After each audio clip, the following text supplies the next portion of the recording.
Something happened to me a long while ago now that I really haven't been able to talk about to many people. It's not that I can't or that I don't want to. I guess I just haven't processed it myself, even after all these years. Some things clicked for me today that have led me to finally share this story. I'm not looking for an explanation behind what I experienced, and I'm not looking to be disproven. I just want to put it out there so I can move on with my life.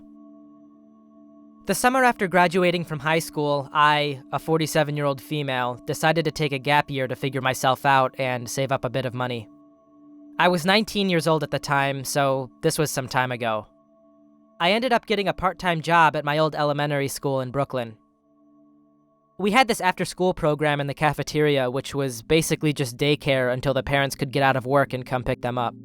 They had snacks, played games, that kind of stuff. I thought it would be a fairly laid-back position. I still remember the exact moment Cody walked in, right after the first day of school let out. He immediately stuck out as sort of an oddball against the rest of the kids. This kid looked, exhausted, withdrawn, like he had seen things no first grader should have ever seen. I immediately felt horrible for him. To me, it seemed obvious that he was from a troubled home of some kind. That assumption later turned out to be correct when I asked one of the other counselors about it and learned that he was in the foster care system, living in a children's home. He always had this plaid flat cap on his head, too, something you'd expect an old British man to be wearing, not a little 6-year-old kid. I don't think I ever saw him without it on. He didn't seem to have any friends, at least with anyone in the after-school program. The rest of the kids were already eating their pretzels and cheese balls out of coffee filters by the time he walked in. He grabbed his snack without a word and walked over to an empty table in the far corner of the cafeteria. I decided that I probably had the best shot out of any of the chaperones to get close with him and make him feel welcome here, since I was still pretty young at the time. My coworkers all seemed to be in their 30s, maybe even a little older than that. I approached the boy and tried to introduce myself to him with something like, "Hey, what's up, man?" He kind of glanced up at me, then back down at the table. By this point, because of some of the mannerisms I was picking up, I was beginning to suspect that he had some sort of a developmental disability. I tried speaking to him several times before we ended up just sitting next to each other in silence. I was beginning to think that he was completely nonverbal. "I like your hat," I eventually said, breaking the silence. "My name's Holly. What's your name?" Without looking up, he said, "My name's Cody," popping a cheese ball into his mouth. "It's my papa's hat." "Oh yeah?" "Mm-hmm," he nodded. That seemed to make some more sense. It was definitely too big for his little head, but he didn't seem bothered by it. "I'm supposed to give it back to him. He's in the other place with Mama."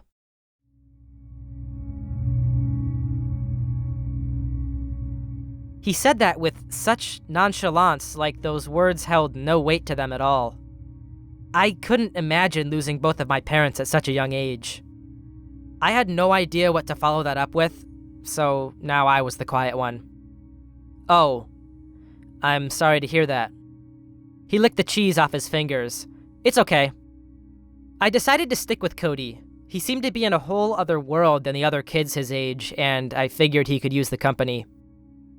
I had no idea how confusing things were about to get. A couple of days later, after everyone was settled in, I brought this origami animals activity book that the program had sitting on the game cart over to his table in the back. He seemed interested in it, so I grabbed some different colored sheets of paper and we started flipping through it, trying to pick out which ones we wanted to make. Eventually, I stopped his flipping and pointed to one of the animals. "Oh, I'm gonna make the pet turtle. I have a pet turtle at home." "Really? That's cool," he said. He kept flipping until he stopped on the page with the instructions for how to fold a paper dog. He stared at the page for a second before saying, "I have a doggy." "Oh yeah? You have a doggy?" "Yup," he said, popping the letter P. "I haven't seen him in a little while, though. He's in the other place, too, with Mama and Papa." He then took the cap off his head and reached inside, pulling out a photograph of 2 little boys sitting on a couch with a little black dog in between them. Clearly, something terrible had happened to this poor kid. I wasn't really sure how to respond to him when he said things like that, so I just usually wouldn't say anything. I didn't feel qualified to dig into these topics with him, so I didn't. We ended up playing with those little origami figures a lot as the weeks went on. I'd keep that turtle in my car so I wouldn't forget it at home, and every single day after school, my turtle and his dog would have these little adventures around the cafeteria and on the playground when we'd take the kids outside to burn off some energy. I began to memorize each of the parents' faces as they would arrive to pick each of their kids up, but not for Cody. Whenever someone I hadn't seen before came into the cafeteria, it was almost always for him, just another stranger from the child home coming to bring him back. I just couldn't imagine what life must have been like for him. This kid had such a pure heart. He deserved a family. It was pretty depressing, and it made me feel a little guilty each night as I drove back home to my parents' house. I still have that turtle, by the way, all these years later. I'll attach a photo. It's honestly held up really well despite all the time that's passed. I couldn't bring myself to get rid of it even after moving several times. Not after what would happen to Cody.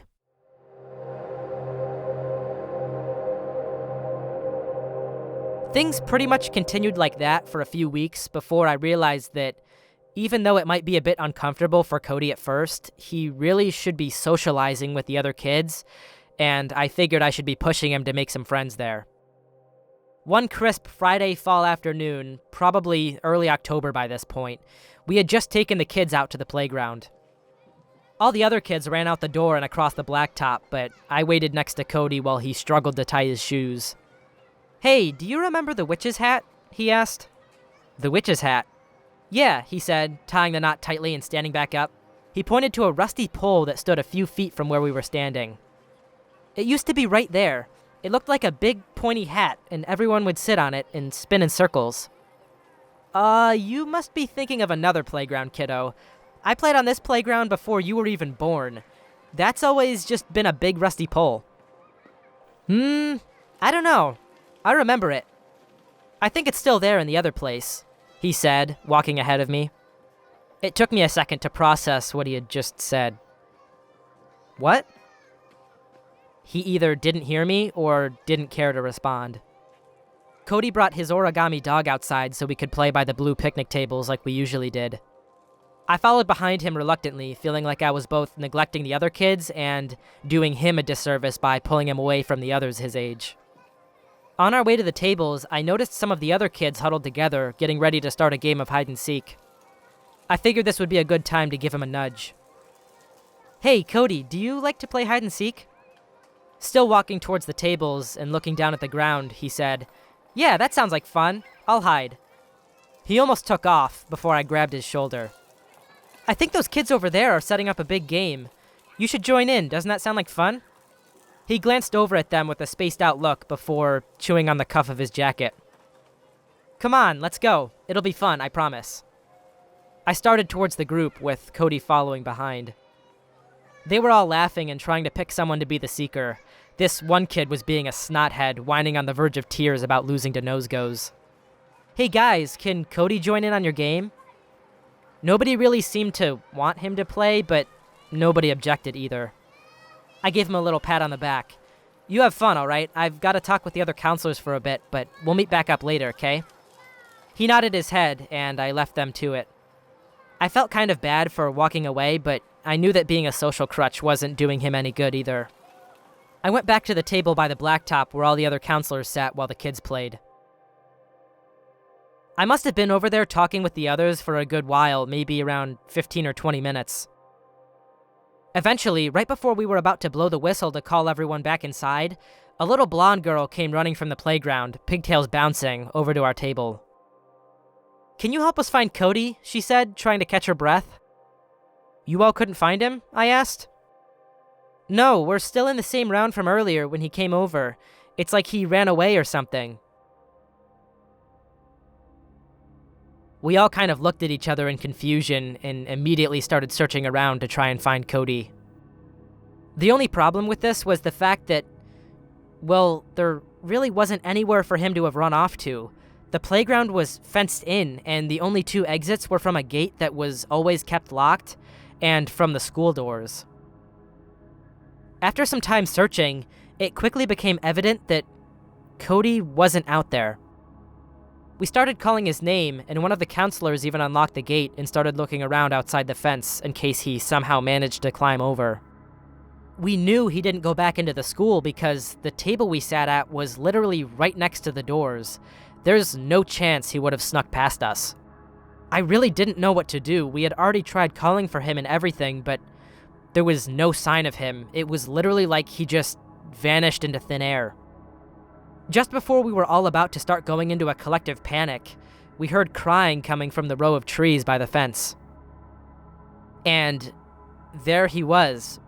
I still don't know what to make of this, but he was sitting there, back pressed up against one of the trees, crying bloody murder, covered in dirt or something. I saw some of the counselors running over to him, and I followed behind. One of them asked, "Cody, where did you go?" Nothing, just crying. He had this crazy look in his eyes that I still can't get out of my head, even to this day. I mean, he looked scared for his life. "Cody, you need to tell us what happened." More panicked crying. By this point, one or two of the counselors had already rounded up the other kids back inside to the cafeteria, so it was just a few of us out there huddled by the tree. "Where were you? You scared us to death, little dude," I said, trying to get something out of him. "What's all this stuff on your skin?" This kid was literally caked in this weird, black and gray powder. I want to say it was dirt because that makes the most sense, but that's not really how I remember it. It was lighter, again, more of a powder. He started in between sharp, shallow breaths.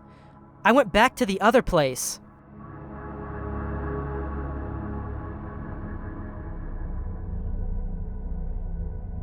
We didn't get anything else out of him. He literally couldn't seem to focus on us or our questions at all. It was like this little 6-year-old first grader was having a panic attack. We called the foster home, they came to pick him up right away, and that was that. I spent the better part of that weekend trying to figure out what the hell had just happened, but obviously came up with nothing. Only 28 years later would I get an inkling of what happened that day. The following Monday after school, he walked in looking even more disheveled than usual. It seemed like he had made some progress since that first day of school a little over a month ago, but now it seemed that he was even worse off than before. He had these terrible bags under his eyes. It was a look that was so out of place for a child. He reminded me of one of those child laborer boys you'd see working in the coal mines during the Great Depression. He looked just exhausted. I can't really think of any other word that fits the bill. He didn't grab a snack, he didn't come over to say hi to me like he usually did. He just went to his back table again, facing the big corkboard on the cafeteria wall. None of us counselors really knew what to do or what to say to the kid. Some of the counselors told me to just let him be. Others told me that I should try to say something to him, maybe ask him what the hell happened that Friday. Maybe 30 minutes go by. The rest of the kids finished up their little snacks, and by then it was quiet homework time. Cody hadn't moved a muscle since he sat down at that back table. I decided I couldn't just let him sit over there all by himself, so I walked across the cafeteria and stood at his side, while he stared blankly at some ants crawling all over a Cheez-It on the floor. "You know you can talk to me if you need to, right?" He barely nodded his head. I sat down next to him. I didn't really know how to bring this conversation up, but for my own sense of peace, I needed to hear it from him directly. "Is everything all right? At home, I mean?" He sort of blinked hard and eventually met my gaze with tears in his eyes. "I'm bad luck," he said in an odd whisper. "What?" "You have to go away." "Hey, Cody, you're not bad luck. If this is about what happened on the playground, we're not mad at you. We just wanted to make sure you were okay." I tried to rub his back and comfort him, but as I did so, he violently jolted away from me and shot his head back up to meet my gaze again. "I am bad luck." Our gazes locked. I cannot describe to you the panicked seriousness on this little boy's face. This 6-year-old little boy. He wasn't pouty, he wasn't being a brat or being what you'd call childish in any way. He was genuinely, concerned for my safety. "Miss Holly, we can't play anymore. You can't be around me. I don't want you to have the bad luck too." He looked back down to the floor.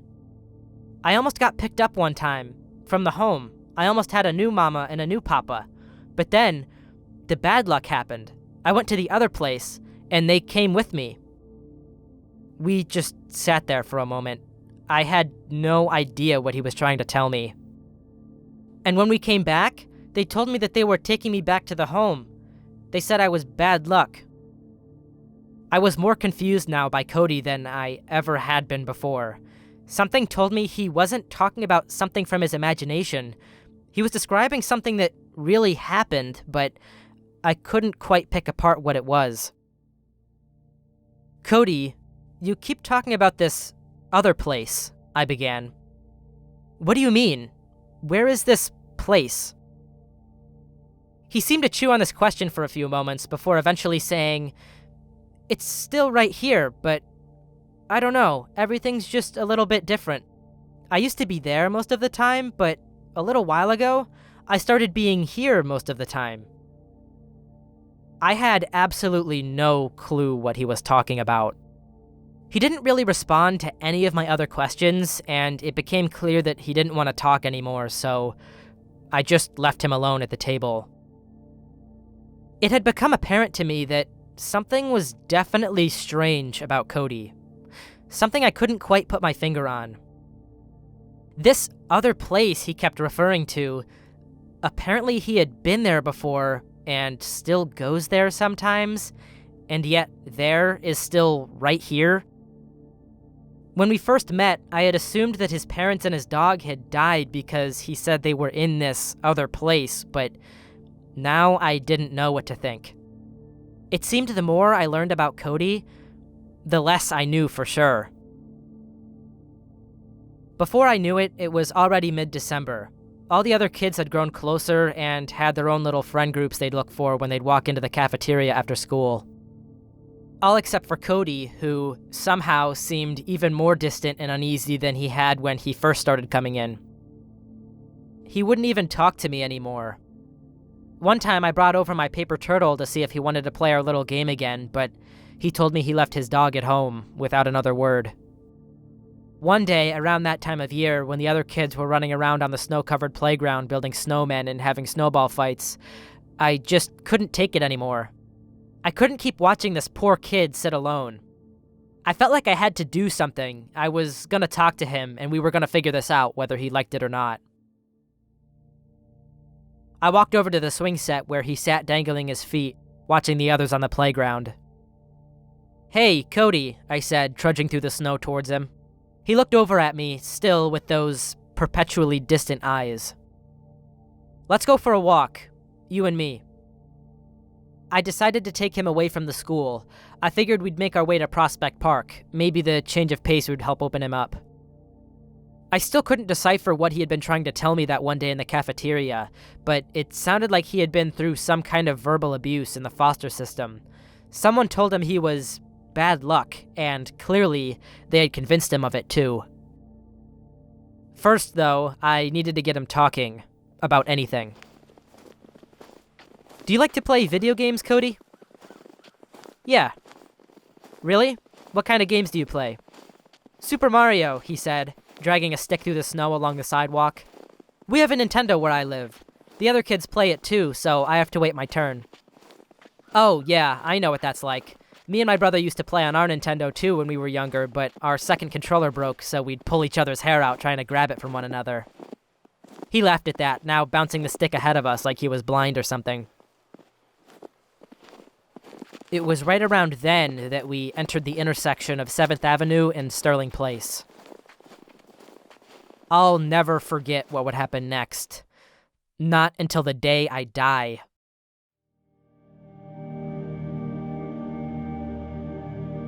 All of a sudden, Cody stopped in his tracks. I kept walking a few short paces past him before turning around to see what had grabbed his attention. He had that same panicked expression back on his face from that one Friday afternoon after we found him under the tree. "Cody, what's wrong?" He slowly met my gaze. "Holly, it's the bad luck again." Before I could even respond to this, I noticed that something had changed. It almost looked like we were suddenly on a different block than the one we had been on before. And yet, then, my head exploded. I was knocked off my feet, down onto my hands and knees, as a massive, earth-crunching noise erupted from behind me. I heard screaming coming from all directions. My first thought was that there had been a huge car crash, or maybe some kind of natural gas explosion. The sound echoed down all 4 canyons of brownstones before echoing right back, smacking us again a second time. I heard the sound of shattering glass coming from all directions, accompanied by this powerful and otherworldly mechanical whistling. None of it made sense. My mind seemed to be a few seconds behind, trying to process my surroundings. When I looked up, I saw Cody on his knees, grappling to the wrought iron fence that sat along the sidewalk, his head buried into his arms. I looked to the intersection to see something awful. I didn't have enough time to piece it all together, but there appeared to be a huge piece of metal, almost as tall as the surrounding buildings themselves, skidding to a halt. A massive ball of fire and smoke curling in on itself as it rose up into the cloudy New York winter sky. There were terrible screams of pain. Somehow, against all of this terror, for a split second, I noticed something peculiar. The one-way sign had changed. I can't describe how or why, but it had changed. After staring at the sign for no more than a second, silence, accompanied by something being thrown into my eyes. I coughed, sitting back onto my heels, trying to clear my eyes. Several feet away from me, I could hear Cody screaming that same blood-curdling scream from the month prior. I managed to rub my eyes clean and saw the boy frozen to the wrought iron railing, staring at me with this look of just indescribable horror on his face. A small group of pedestrians ran over to us to see if we were all right. Neither of us said a word. I looked back into the intersection to see nothing. There was no fireball, no broken glass, no mangled metal mess, even the one-way sign, just as it had been. I looked back to Cody, then down at my own hands. I was covered in a thin layer of black powder. Both of us were. I immediately went home, as did Cody. I finally began to understand why he didn't want me around him. There was something about that kid, something I don't think anybody fully understood, not even himself. I wasn't hurt, nor was I traumatized or anything like that, just confused out of my fucking mind. There's no way that Cody caused that, right? Maybe it was like some sort of shared hallucination or something. I thought I read an article about that in a psychology magazine before. Either way, somewhat counterintuitively, I was eager to go into work the very next day. I needed to talk to Cody about what happened. But that wasn't going to happen. By the time I pulled into the school a half an hour early, I saw several police cars lined up in the bus loop. Apparently, at some point during the day, Cody's class made a bathroom break after visiting the school library, when the teacher heard a commotion coming from inside the bathroom. Everyone was yelling at Cody to get out of the stall so they could go, since there was only one in the bathroom. Eventually, the teacher had to go in to make him come out, but he wasn't in there. The stall door was even locked from the inside, but even when they got their way in, Cody was nowhere to be seen. They never would find Cody. After a large but short-lived investigation, they came up empty-handed. Days went by, then weeks, then months. Sadly, there really wasn't anybody in his life who cared enough to keep pressing for the investigation to continue. For years, I'd walk back to that intersection, down that same sidewalk, trying to pick apart what happened that day. Sometimes I'd even grab onto the same piece of the railing that Cody did that December afternoon. Again, I'm 47 years old now, and that's all I had to go off of this entire time. So much time had gone by that eventually I got to the point where I was questioning whether or not those couple of months even happened, or if I had just dreamed up the entire thing. I moved away from Brooklyn around 10 years ago. After literally decades passed, my memory of Cody started to fade away into the back of my mind. That is, until I was watching a TV documentary earlier tonight with my husband. It was admittedly somewhat morbid, but it was covering the history of aviation disasters in the United States. And, well, I'll link a clip I found on YouTube from the documentary. Fire from the sky, December 16, 1960. Only a few days before Christmas, two commercial airliners collide in the sky above New York City. One plane carrying 84 passengers falls on the Park Slope section of Brooklyn. It was coming from the river up Sterling Place at about rooftop level. One witness I talked to said it was flying straight just above the roofs, just missed the steeple there of St. Augustine's Church and School. And as it got to this point... I sort of froze in my recliner when this came up on the TV screen. It was like, you know those strange, fleeting memories you have from your childhood? Images stored in the deepest crevices of your mind, of places you know you've been before, but that lack any context at all. It was like suddenly stumbling upon one of those places again, years later, and suddenly, yes, you remember why you were there. The full memory returns. It all just comes flooding back. I guess déjà vu is the term I'm looking for. I ran to grab my laptop. December 16th, 1960, plane crash, Brooklyn, New York.